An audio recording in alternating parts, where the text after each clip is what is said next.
오늘은 사도행전 강의 286번째가 되겠습니다. 멍에 이런 의미를 담았습니다.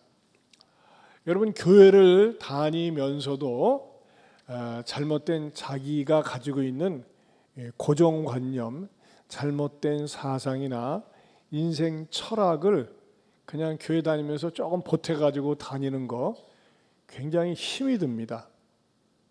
교회 다니면서는요, 내 신앙을 온전히 하나님께 맡기고 순수하게 믿고 다닐 때 행복하거든요. 그러나 편협된 교리나 잘못된 그 교리를 붙잡고 신앙생활하면 항상 갈등이 있습니다. 여러분 생각을 해보세요.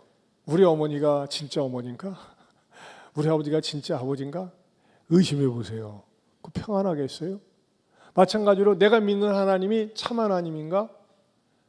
정말 창조주 되시는가? 그걸 믿지 못하면요, 항상 마음이 흔들립니다.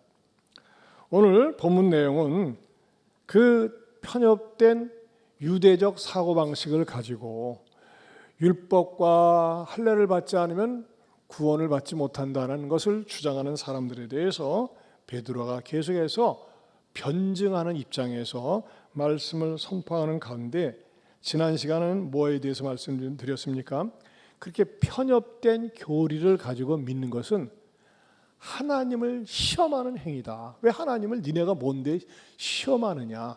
수직적으로는 하나님을 흔드는 행위다라는 것을 말씀드렸습니다. 그런데 베드로는 메시지를 전하면서도 굉장히 균형이 있어요. 수직적으로는 하나님을 시험하고 하나님을 흔드는 행위라면 수평적으로는 어떤 행위냐는 겁니다.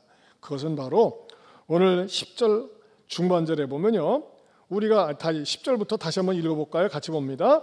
그런데 지금 너희가 어찌하여 하나님을 시험하여 우리 주상과 우리도 능히 매지 못하던 멍에를 제자들의 목에 두려느냐. 그래 보세요.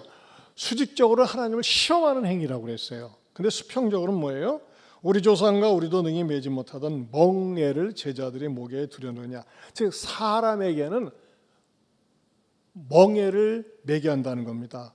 그 멍에도 누구에게? 제자라고 하는 건 뭐예요?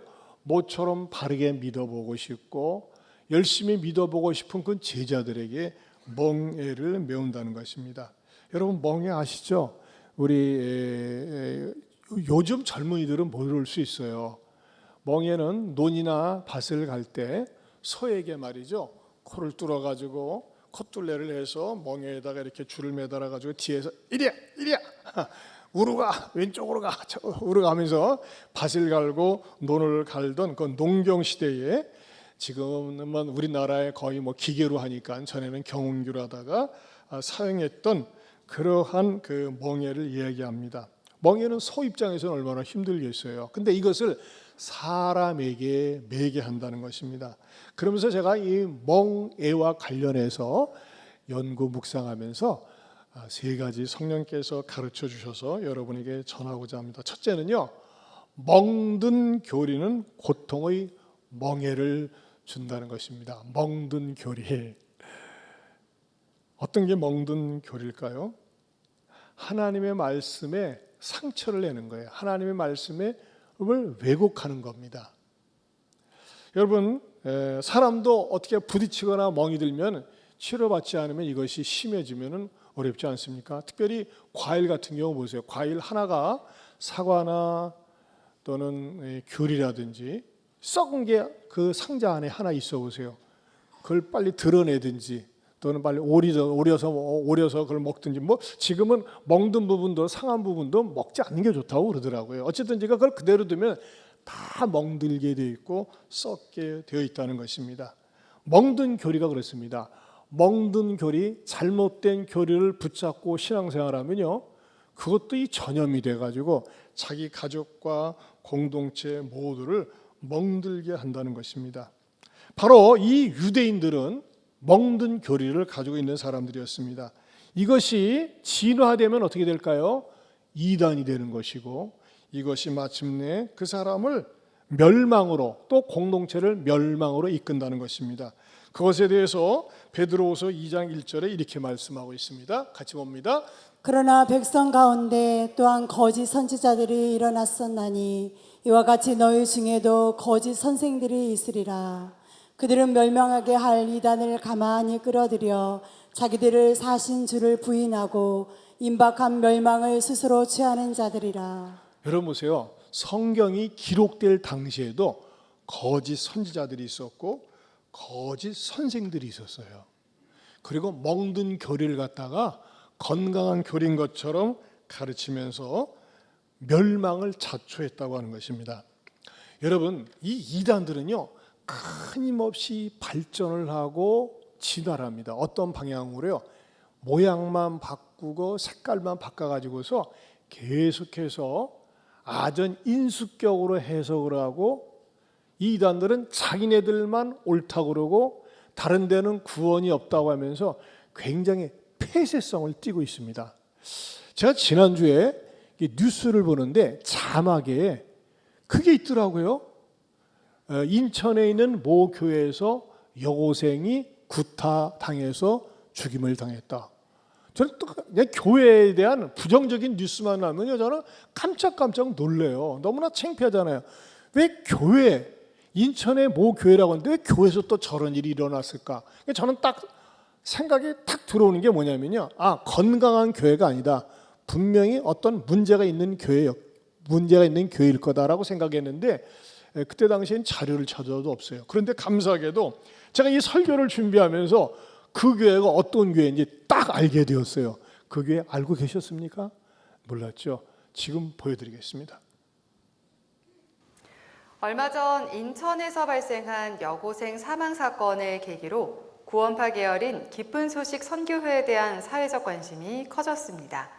경찰이 여고생 사망 사건 피의자를 검찰에 송치하고 공범 여부를 수사하는 가운데 기쁜 소식 선교회 탈퇴자들은 사망 사건과 기쁜 소식 선교회 산하 합창단과의 연관성에 대해 계속해서 의혹을 제기하고 있습니다. 이슈 포커스, 오늘은 여고생 사망 사건으로 관심이 모아지는 박옥수 구원파의 실체를 취재했습니다. 송주열 기자의 보도입니다. 박옥수 구원파 출신 탈퇴자들은 여고생 사망 사건을 두고 터질 게 터졌다는 반응을 보이고 있습니다. 그라시아스 합창단 내에서 상습적인 구타 행위가 만연했다는 폭로도 연일 이어지고 있는 상황. 합창단 단장이 직간접적으로 관여했다는 증언까지 나오고 있습니다. 머리에 피 터져서 는 도망쳤거든요.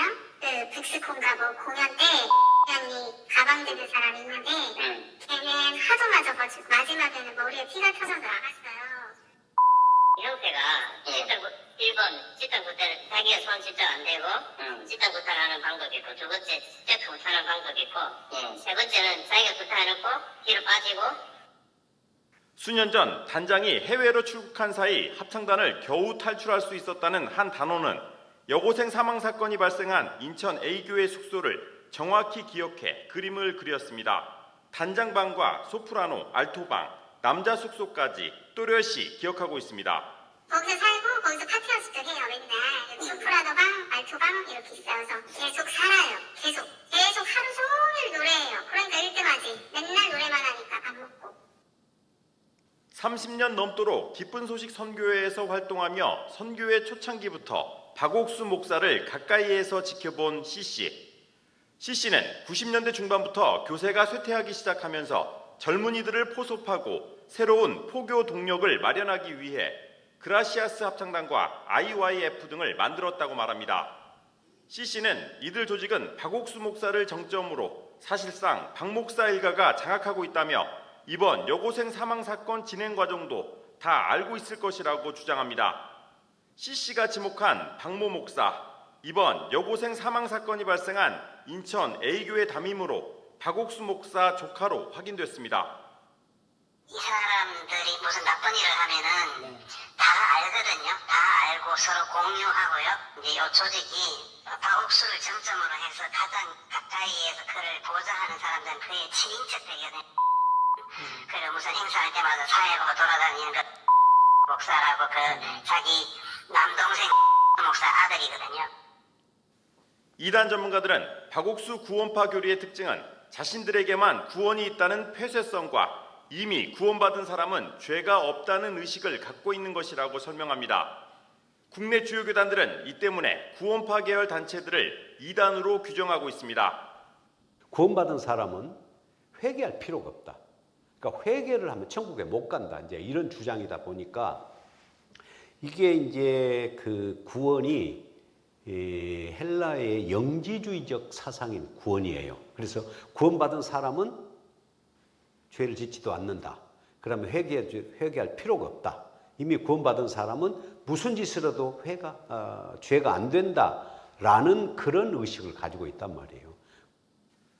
한편 기쁜 소식 선교회는 그라시아스 합창단 내 여고생 사망 사건 이후에도 합창단 출연을 동반한 박옥수 목사의 성경 세미나를 이어가고 있습니다. CBS 뉴스 송별입니다. 여러분, 이 구원파의 대표적인 건물이 고속도로 이렇게 타고 가다 보면은 양재에 도착할 때쯤 되면은 숲속에 큰 예배당 같은 건물이 보입니다. 구원파 기쁜 소식 선교회라고 되어 있어요. 그게 바로 이 구원파에 속하는 겁니다.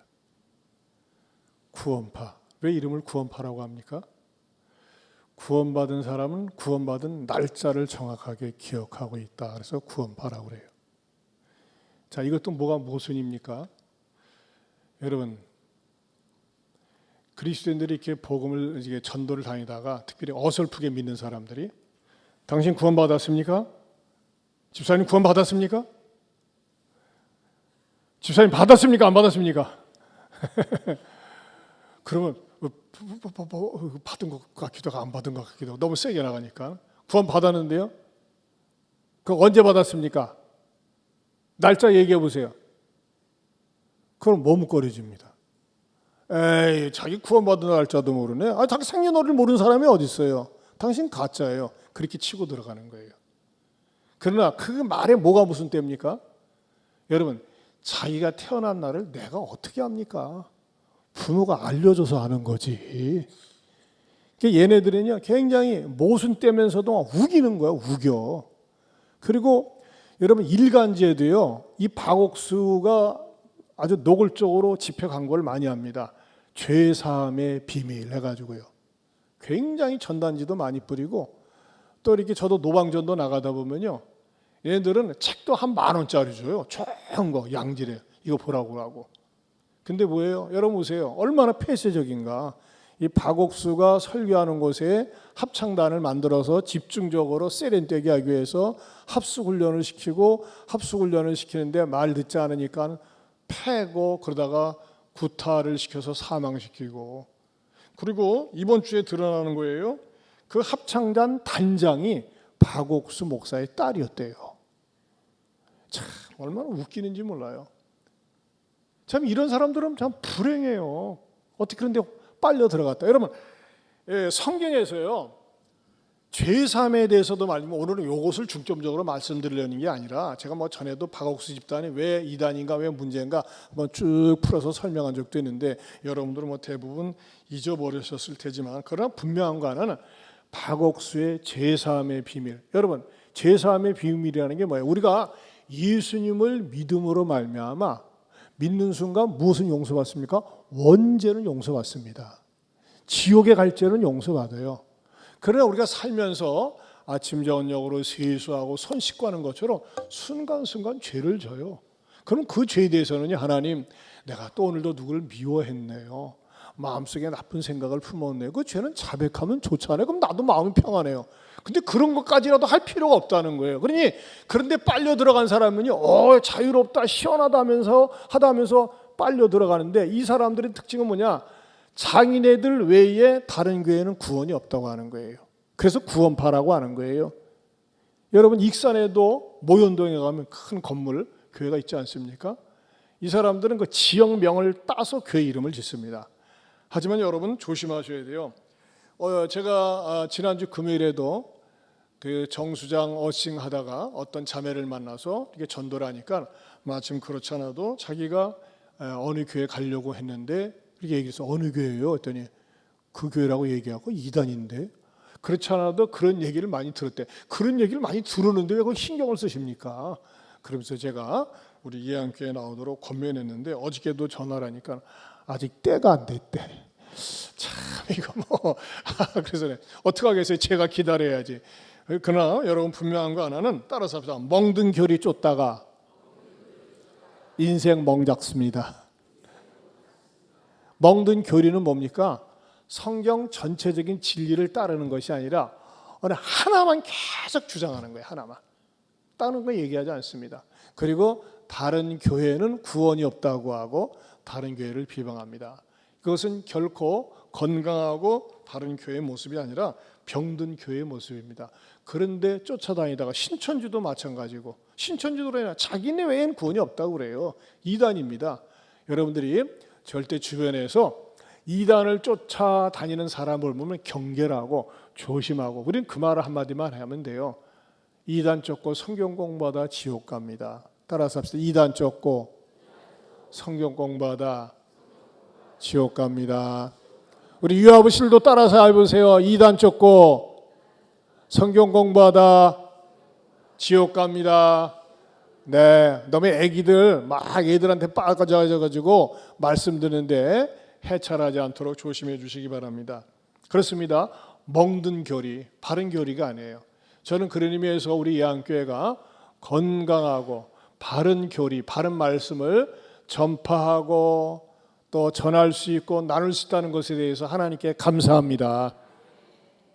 두 번째로는 애완교의 멍해가 영혼을 망친다는 것입니다.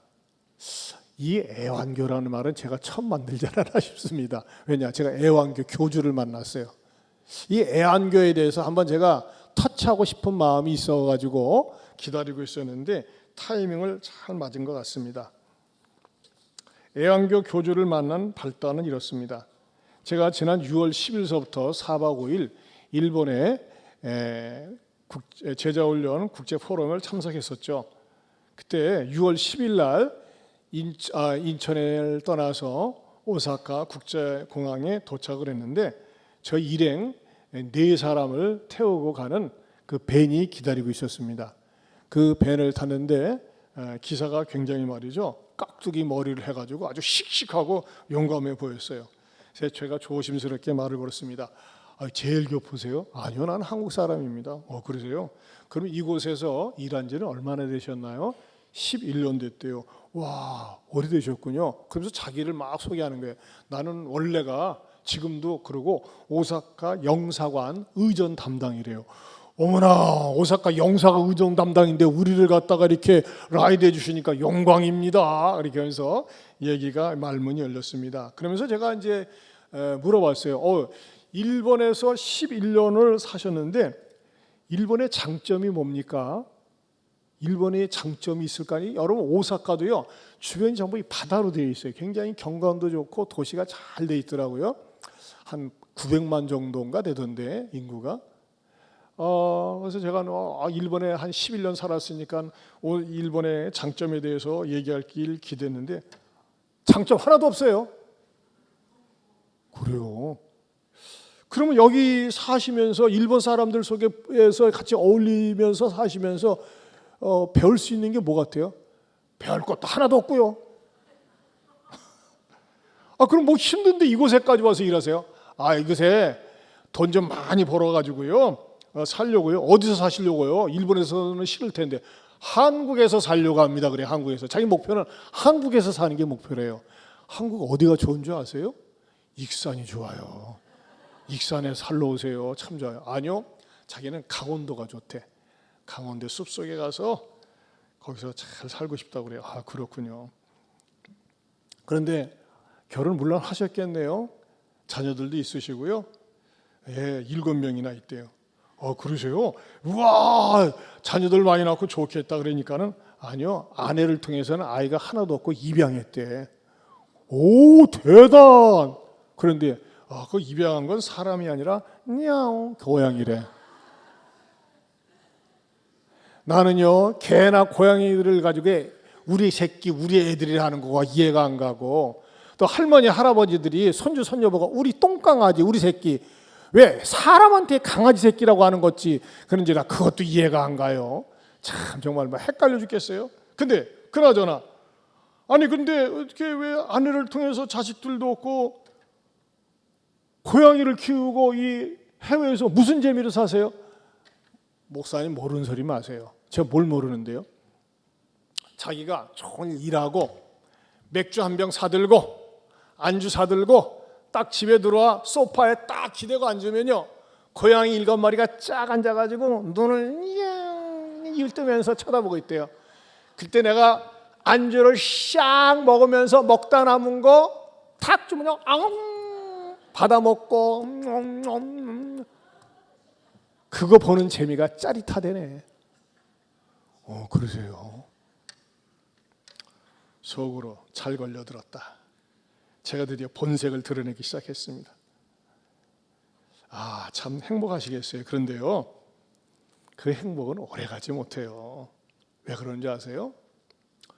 고양이나 개, 그 애완동물들, 반려견들이 사람을 잘 따르고 좋아하고 충성스러운 부분이 있지만은 그것들도 언젠간 죽잖아요. 그럼 어떡하실래요? 근데 이거 아세요?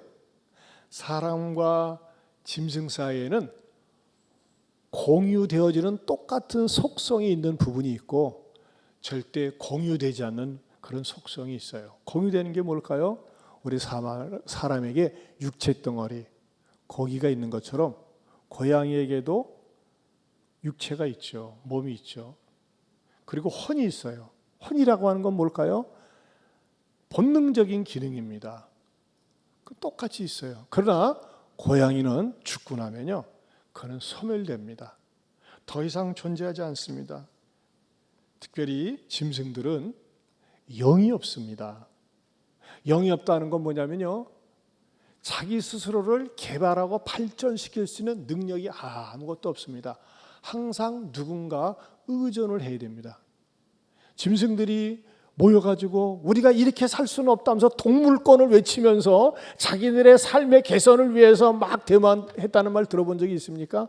아니 동물들이 모여가지고 우리들도 피조물이니까 누구를 좀 섬겨야 되겠다면서 말이죠, 큰 말이죠, 고양이상을 만들어 놓고 고양이보다 큰 대선비는 호랑이를 만들어 놓고 섬겼다는 말을 들어본 적이 있습니까? 없죠. 왜? 고양이나 개, 짐승들에게는 영이 없기 때문에 그렇습니다. 그러나 사람에게만 영이 있습니다. 영이 있기 때문에 공부를 하고 배우고 좀 더 나은 미래를 계획하고 잘 살고 싶은 좀 더 나은 세계를 추구하는 본능이 사람에게 있는 것은 사람은 바로 영적인 동물이기 때문에 그렇습니다. 그러나 짐승도 죽고 사람도 죽는 것은 똑같습니다. 하지만은 짐승은 죽은 다음에 흙 속에서 그냥 사라지지만은 사람은 죽고 난 다음에 사라지는 것이 아니라 하나님 앞에 서게 되어 있습니다. 하나님 앞에 서서 어떻게 되는지 아십니까? 심판을 받게 되어 있습니다. 그 심판이 어디에 나와 있습니까? 히브리서 9장 27절에서 28절입니다. 같이 보겠습니다. 한 번 죽는 것은 사람에게 정해진 것이요 그 외에는 심판이 있으리니 이와 같이 그리스도도 많은 사람의 죄를 담당하시려고 단번에 들이신 바 되셨고 구원에 이르게 하기 위하여 죄와 상관없이 자기를 바라는 자들에게 두 번째 나타내시니라. 심판이 있어요. 심판이. 하나님이 어떻게 물어보시는지 아세요? 내가 너를 천국에 보낼 만한 이유가 있느냐. 그것에 대해서 내가 정확하게 답을 하지 못하면 심판받고 지옥불에 던집니다. 무슨 죄를 지었길래요? 살아생전에 우리가 눈에 보이는 죄, 마음에 치는 죄도 있지만 근본적인 죄는 하나님을 떠나서 산 죄입니다. 하나님 우리를 창조하셨을 때 하나님을 아버지라고 부르고 하나님을 섬기며 하나님을 찬양하도록 우리가 지음을 받았는데 우리들의 마음속에 죄가 들어오니까는 하나님을 멀리하게 되었고 하나님을 외면하며 살았습니다. 이것이 죄의 증거고 죄의 증거 때문에 죽음이 찾아온 것입니다.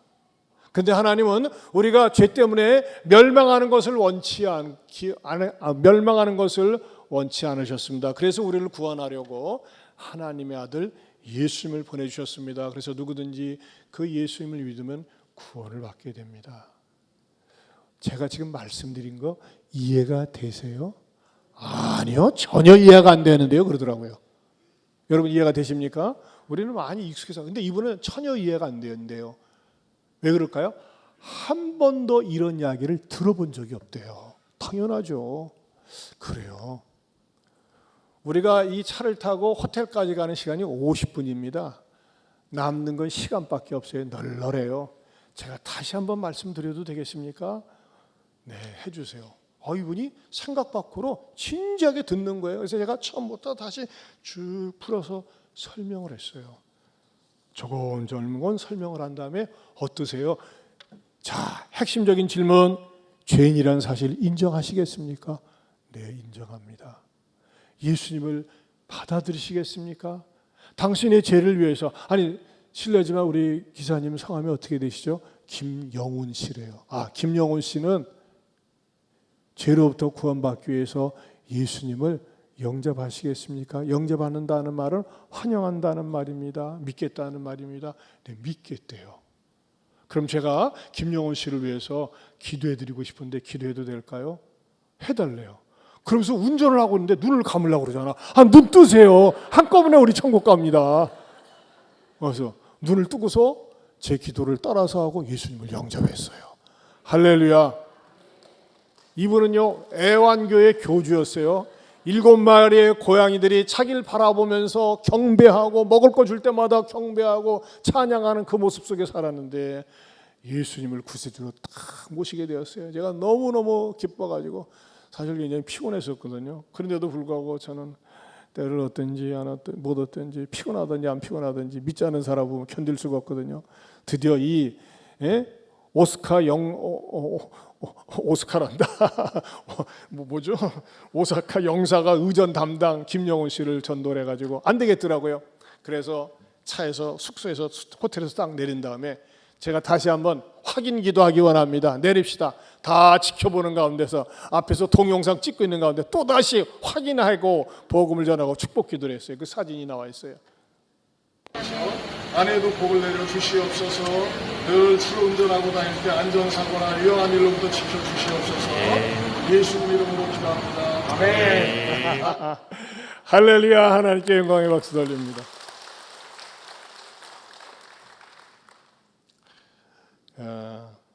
여러분, 의외로 말이죠. 우리 주변에 특별히 최근에 들어서 참 애완동물을 키우는 분들이 많이 있어요. 애완견, 애완묘. 보면요, 참 이쁜 것들도 얼마나 많이 있는지 몰라요. 근데 여러분, 문제도 있더라고요. 전에 우리가 어느 집사님 아들이 성인인데 폐렴을 자주 앓아요. 폐질환이 많아. 그래서 병원에 가서 정밀 검사를 했더니 의사가 하는 말이 성인이 돼가지고 왜 폐렴을 자주 앓냐면요, 이 아드님에게는 고양이 털 알레르기가 있습니다. 알러지가 심하기 때문에 집안에서 고양이 털을 없애야 됩니다. 아니면 고양이를 혹시 키우고 계시다면 다른 데로 갖고 가십시오 했더니 다른 데에 키우도록 파양을 하십시오 했더니 맞다고. 우리 집 며느리가 얼마나 고양이를 좋아하는지 모른대요. 그래가지고 집에 와가지고 며느리한테 야, 의사 선생님이 네 남편 폐렴 안 걸리게 하려면 고양이를 없애든지 고양이 키우면 안 된대. 며느리가 정색을 하면서 어머니, 나는 남편 없이는 살아도 고양이 없이는 못 삽니다 그러더래요. 미쳤어요. 그 부인이 간호사예요. 며느리가. 눈가를 보면 고양이 눈가를 같대. 고양이하고만 사니까. 그렇더라고요. 여러분, 고양이를 너무 사랑하면요, 얼굴 모양새도 고양이 닮아가더라고. 목사님 왜 이렇게 고양이에 대한 싫은 소리 하세요? 싫은 게 아니라 내가 이제 들은 얘기예요. 우리 교회 어느 집사님도 서울에 그 딸과 사위가 사는데 먹고 살만하대요. 근데 애를 안 낳아. 근데 고양이를 12마리를 키운대요. 징글러브유. 이야. 현대인들이 그런 것은 이해가 가요. 사람에게 상처를 받고 사람은 의리가 없고 사람은 믿을 수가 없으니까는 개나 고양이를 키우는 거 이해는 합니다. 하지만 여러분, 그거 무엇이든지 마찬가지예요. 도가 지나치면 문제가 되는 거예요. 도가 지나치면. 심지어 웃기는 것은요, 성공회에서는요, 사제가 광고를 해가지고 우리 고양이하고 개 축복식을 갖겠습니다 해가지고 교회에다 불러 모아가지고 안수기도를 해줬어. 한번 사진 한번 보세요. 참나. 또 이렇게 추가 광고를 했대요. 이것을 직접 가지고 오지 못한 분들은 장난감을 가져오면, 고양이 개가 좋아하는 장난감을 가져오면 거기다 안수기도를 해주겠대. 정신 나갔죠. 여러분, 이게 말이나 됩니까? 개나 고양이를 주면 장례를 치러달라고 그러는데, 장례. 여러분, 개, 고양이 전문 장례식장도 생겼어요. 그리고 일주기 지나면 그리운 개를 위한 추모 예배도 드린대.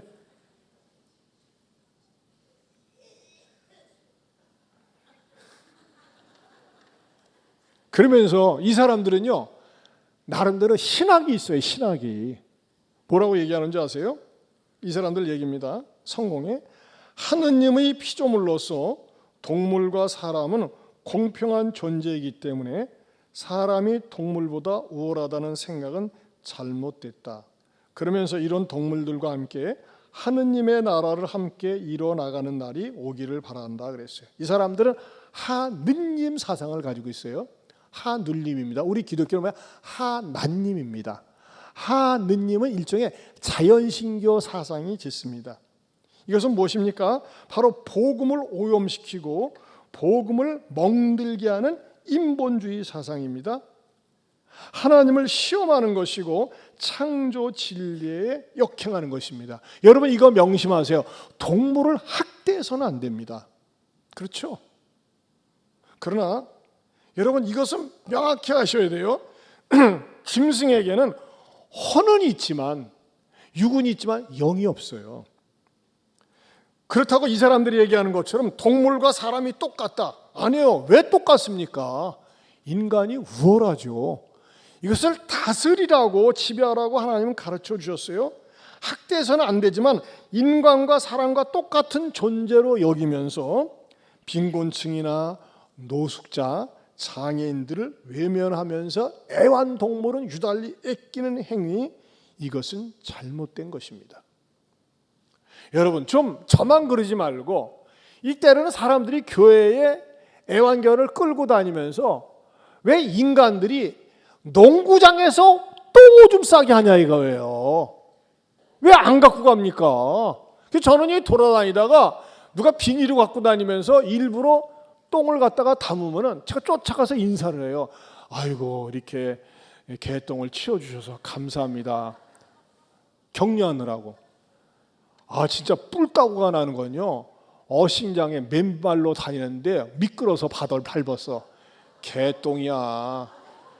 아니, 그러질 않았어요. 이야, 진짜 너무나 했어요. 너무나 몰상식하지 않습니까? 자기밖에 몰라요. 여러분, 명심하세요. 인간이란 존재는요, 동물과 식물을 지키도록 청지기로 짐을 받았습니다. 하지만 인간의 권리와 동식물의 권리가 같다고 평등권을 주장하는 것은 남성과 여성의 구분을 철폐하고 동성애가 옳다고 하는 것과 같은 논지입니다. 이건 혼합주의입니다. 이것은요, 저는 목에 칼이 들어와도 외칠 겁니다. 이거 외치다가 감옥에 가는 한시도 외칠 겁니다. 절대 동성혼은 성경적이지 않습니다. 그리고요, 짐승은 짐승이에요. 여러분, 네, 이런 분들 많이 있더라고요. 개, 고양이 나는 안 키우는 거가 너무나 그 정을 쏟아부었다가 죽으면은 병 나가지고 그런다고. 병 날 정도로 하지 마세요. 그게 우상이에요. 그게 우상. 성경은 가르쳐주고 있어요. 로마서 1장 21절에서 23절 같이 보겠습니다. 인간들이 하나님을 알되 하나님을 영화롭게도 아니하며 감사하지도 아니하고 오히려 그 생각이 허망하여지며 미련한 마음이 어두워졌나니 스스로 지혜 있다 하나 어리석게 되어 썩어지지 아니하는 하나님의 영광을 썩어질 사람과 새와 짐승과 기어다니는 동물 모양의 우상으로 바꾸었느니라. 예, 동물 우상이 얼마나 많은지 몰라요.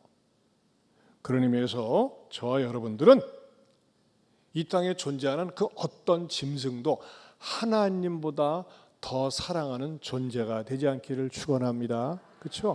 하나님보다 더 사랑하는 그 어떤 것은 또요, 그건 우상이라는 거예요. 우상. 세 번째로는요, 예수님의 멍에는 쉽고 가볍다는 것입니다. 예수님 당시의 멍에는 특이했습니다. 우리나라는요, 이렇게 논밭을 경작할 때 보통 소 한 마리가 멍에를 짊어지고 경작하지 않습니까? 한번 우리 한국 소 오래간만에 보세요. 멍에 이거 보세요. 옛날 어르신들이 농사 지을 때 보면 참 대단했어요. 뒤에 이렇게 흙을 갈고 있는 걸 뭐라고 그럽니까? 쟁기라고 하죠. 쟁기. 그러니까는 콧뚜레, 코를 뚫어 가지고 저렇게 엮어서 이렇게 말하자면 멍에다가 이렇게 매는 거 아니겠어요?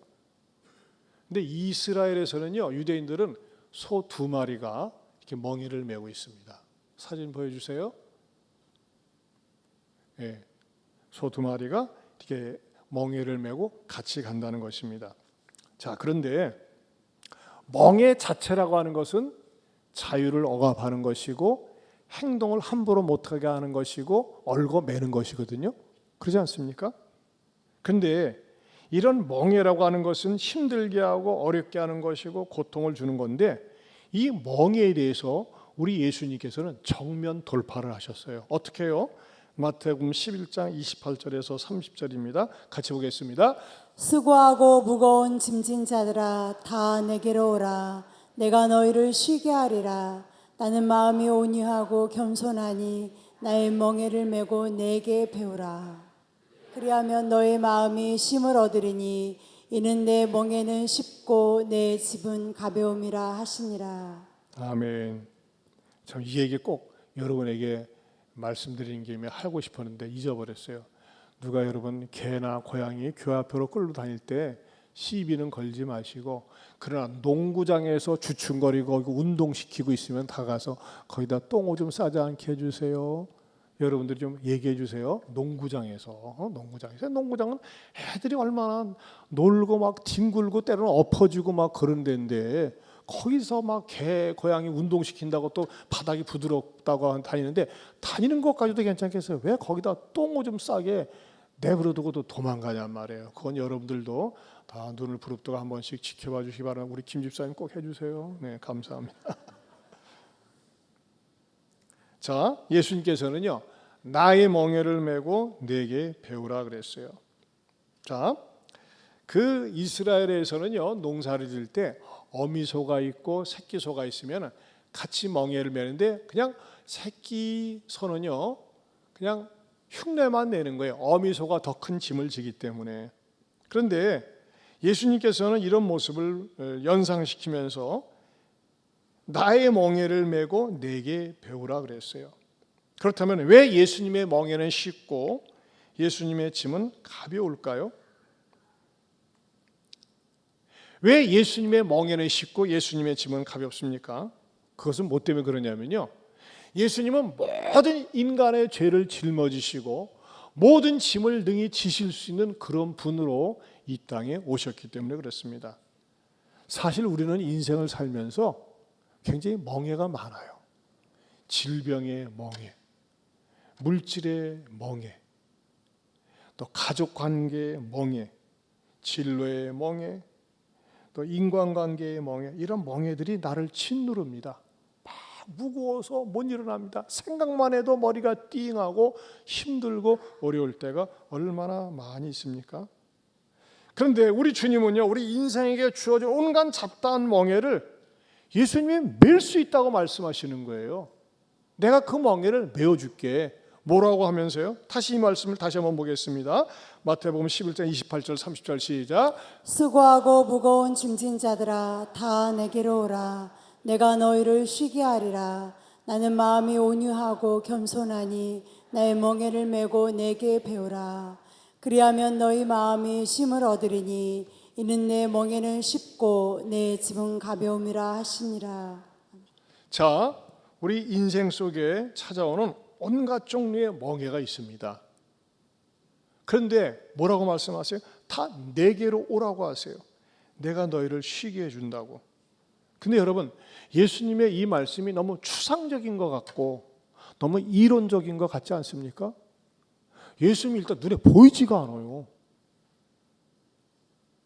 하나님의 아들로 이 땅에 오셔도 어떻게 내 물질의 문제, 내 건강의 문제, 내 복잡한 인간관계의 문제, 내가 상처받은 문제를 그걸 어떻게 지워주시겠다고 하는 거예요. 그것은 바로 이겁니다.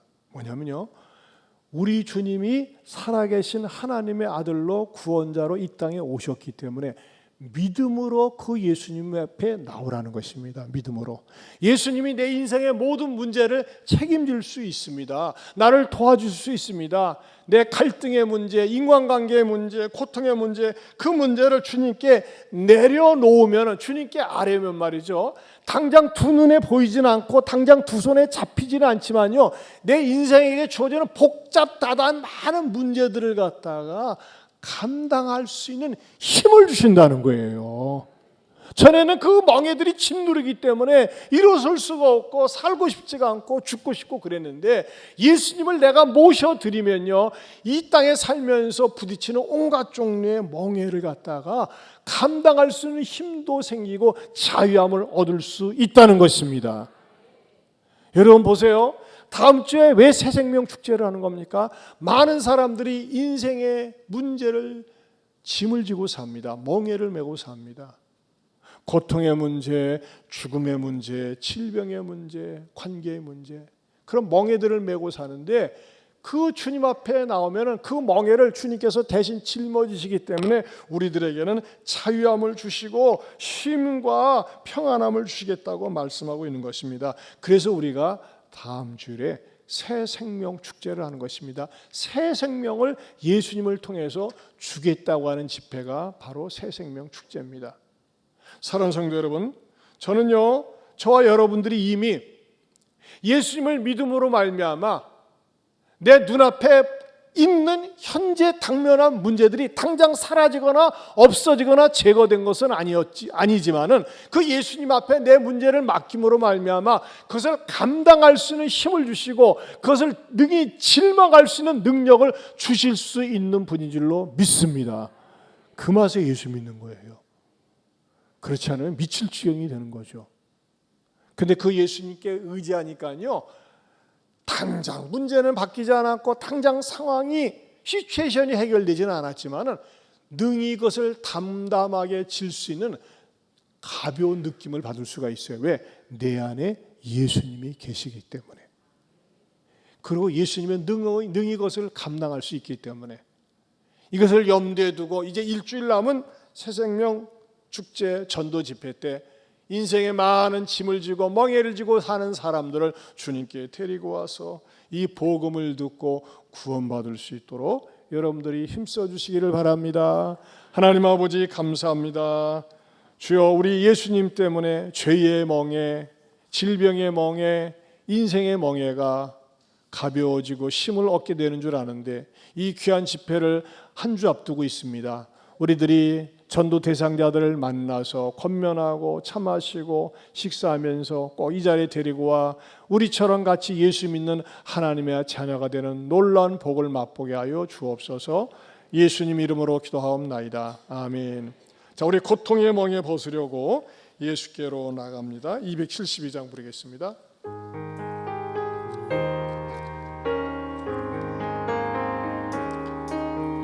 고통의 멍에 벗으려고 예수께로 나갑니다. 자유와 기쁨 베푸시는 주께로 갑니다. 병든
일어서서 부르겠습니다.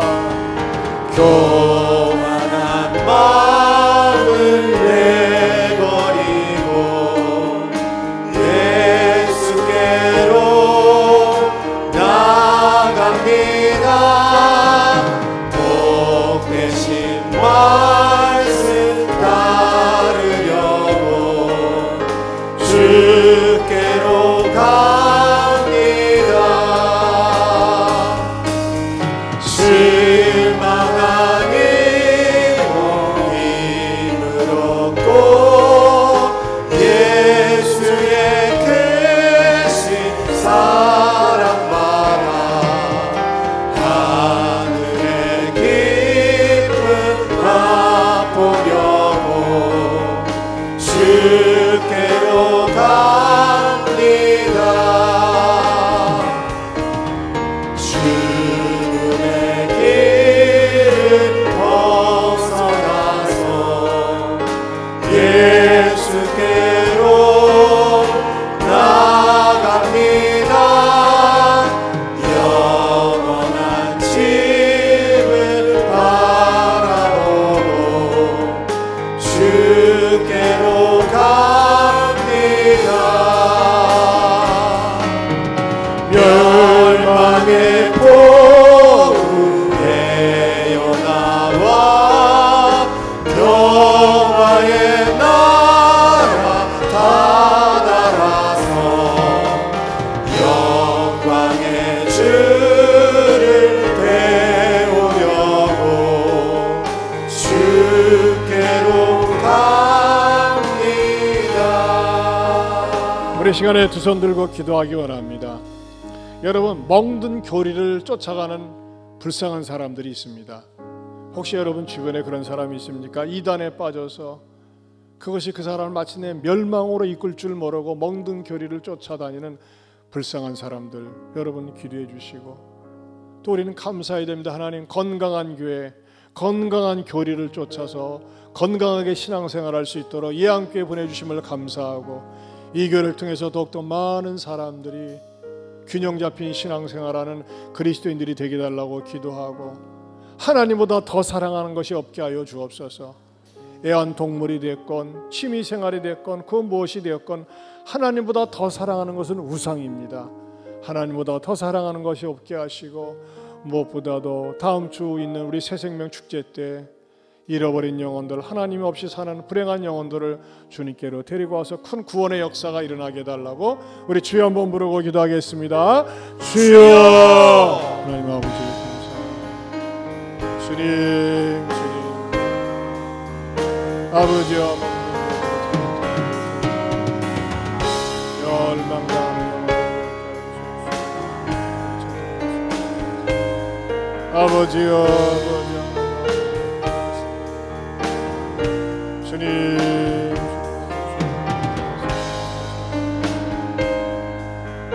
아버지 하나님, 우리의 마음에